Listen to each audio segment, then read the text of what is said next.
Everybody,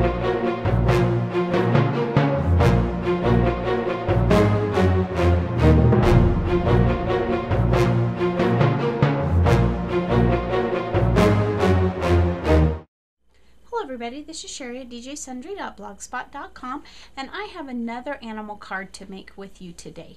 Now, probably when you think of an animal, the first thing that pops into your mind is probably not a whale.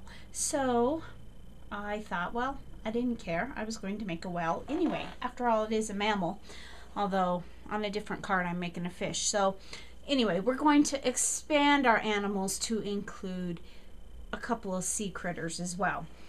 So I pulled the Splish Splash cartridge, and there is a whale on the Splish Splash, and I like this whale, and it's only 2 layers. And I cut the whale, the body portion, and then you also cut the water spout, and I cut those at 3 inches. Now there are other cartridges that have whales as well. This is the first time I've used this cartridge, and it was one that I won in as blog candy quite a while back, and I just haven't taken the time to sit down and play with it. And I chose it for a couple reasons. I like the simplicity of the whale and the little designs with it, and I like the fact that it doesn't require a lot of layers. There's also a whale on Create a Critter. I believe there's one on Life is a Beach, and those are just off the top of my head what I know that we have. So let's move on to our card. There's a few other things I'm going to be using. I'm going to be using this Say It With Bling Wanna Scrap self-adhesive bling, and it's kind of a blue, a deep cobalt almost blue color, which isn't exactly the color that I'm going with, but I'm using basically blue and white, little tiny bit of black in this card, and so even though it's not the exact same blue, it still looks okay. I'm using 2 stamp sets. I'm using from K. Andrew Designs, I'm using Scripture Sayings, and the stamp I'm using is this one right down here, A Cheerful Heart is Good Medicine, Proverbs 17:22, and that's going on the inside of my card. And then on the outside of my card, I'm using Splashtastic Summer, and I'm using Get Well Soon. And that's why I wanted to make this card, because I thought this would be such a fun get well card. So let's get started on the card. I've cut my card base, and this is white cardstock, just plain white Georgia Pacific cardstock from Walmart, and I have cut it to make a normal A2 size card. So it's 4 1/4 inches wide by 5 1/2 inches tall. Now that's doubled, obviously. It's actually 8 1/2 inches wide and scored at 4 1/4. And then I inked around the edges of my card base with Faded Jeans Distress ink. Now let me show you the inside, because I've already completed that. And this is where this is the black that's in this card, and I've already stamped my image on the inside, my sentiment. It says, A Cheerful Heart is Good Medicine, and I use my black Excelsior ink pad, so we can get that out of the way. I actually pre-stamped the cards just so that this would move along a little more quickly, because there's some detail work that will take a little more time. So I had this just blue paper, and it was in my stash from years and years, and I also inked around it in Faded Jeans. And the reason I did that is I wanted, you can barely see it on this darker colored paper, but it does kind of tie it all in together, and though you can barely see it, it does create a bit of a shadow that is pretty, and so I wanted that on there. So that's my first layer, and that is 4 inches wide by 5 1/4 inches tall. And then my next layer is where I stamp my sentiment. Again, another piece of that white Georgia Pacific, and it's 3 3/4 inches wide by 5 inches tall. And I've inked around that in the Faded Jeans, and I've also stamped my Get Well Soon image up in the left-hand corner. So let's go ahead and put that down as well. Whoops, ran off the map there. That's okay.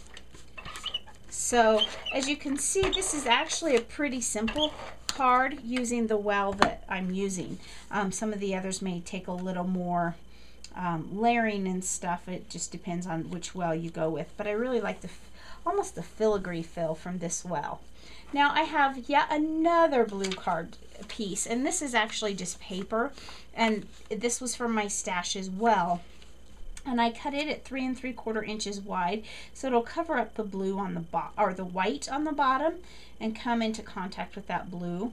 And even though those blues aren't a perfect match, they coordinate well, and there will be a barrier between the two of them.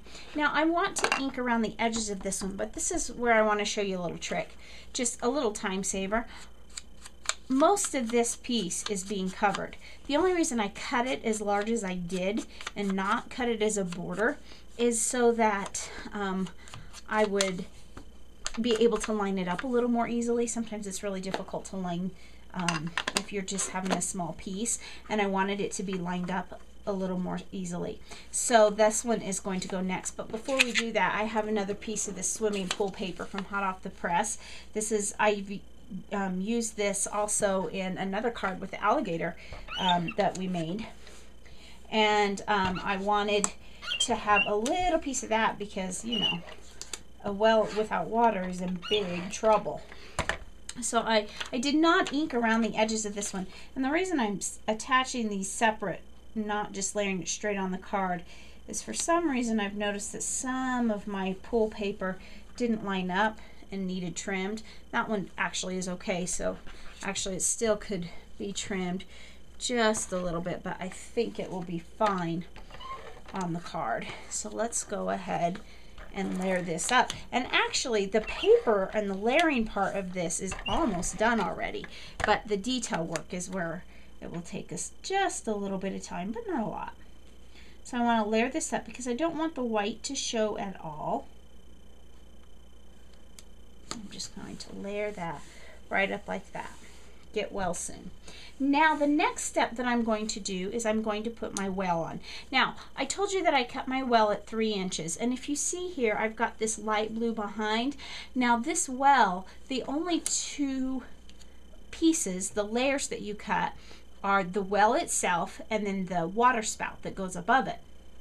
But I didn't want you to see the water through the fin that it cuts out, and so what I did is I just took a little scrap piece of the blue paper that I used for the water spout, and I just taped it on behind it so that it would be the light blue coming through and providing that contrast, as if it had actually been a layer on the cartridge, even though it wasn't. So I'm going to just line him up, probably right about there. And he's just popped up on that one thickness of foam tape.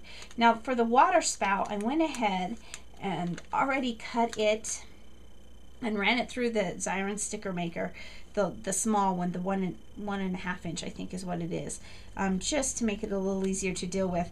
And I have to tell you, that's probably the least favorite part about this particular one, are the teeny tiny pieces, but it's so pretty I didn't care. All right. So now we've got the water spout. Now I wanted to add a little more detail, and I still was having trouble. It was too empty here. I just felt like it was too, I don't know, just too discombobulated. I don't know, that's not even a word. But so what I did is that's where my bling comes in. And I'm using these teeny tiny little ones here, and I am going to place them here, and we're going to go with 3. If you remembered on a previous day, I stated that I was actually making 4 complete sets of 8 cards each, and on the first one I chose this medium size pearl, and I didn't think that it looked quite right because there wasn't quite enough room to get 3, and working in 3s, it just provides out better arrangement. It's more pleasing to the eye. And so that one only ended up with 2 in each spot. So I decided to go ahead and move down to the smaller size. And actually, I was really surprised. I really like the smaller size. It's just enough to add interest to the top of our card. So we'll just put those down, press them down good. They are self-adhesive, but they also slip until they're really stuck down well.